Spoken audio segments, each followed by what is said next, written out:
8 ta' Novembru 2004. 9 xhur wara li nħatar Prim Ministru Lorenz Gonzi kien qal li Skanska l-kontrattur responsabbli mill-Isptar Mater Dei kien aċċetta li għal prezz ta' 6 miljun lira Maltin jagħmel ix-xogħol kollu li kien hemm bżonn sal-ewwel ta' Lulju tal-2007.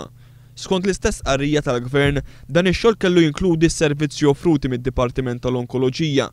Dan kellu jwassal biex l-ispazju kollu fl-Isptar San Luqa u tal-Isptar Boffa jkunu ġew vojta sal-ewwel ta' Lulju 2007 u allura jkunu miftuħa għal kull żvilupp. Il-finanzi minn dan l-iżvilupp skont Lorenz Gonzi kellhom jintużaw biex jiffinanzjaw l-ispiża kapitali għall-Isptar Mater Dei.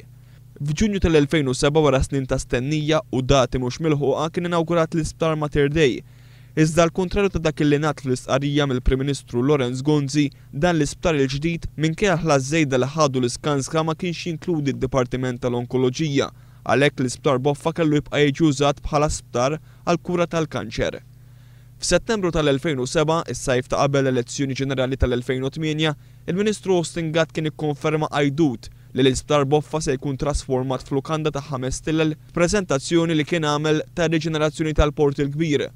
Fl-2010 mistoqsi mid-deputat Laburista Wim Bonnici, il-Ministru tas-Saħħa qal li sa dak il-mument ma kien hemm l-ebda pjan dwar il-futur tal-Isptar Pawlu Boffa la darba jiġu trasferiti s-servizzi tal-onkoloġija.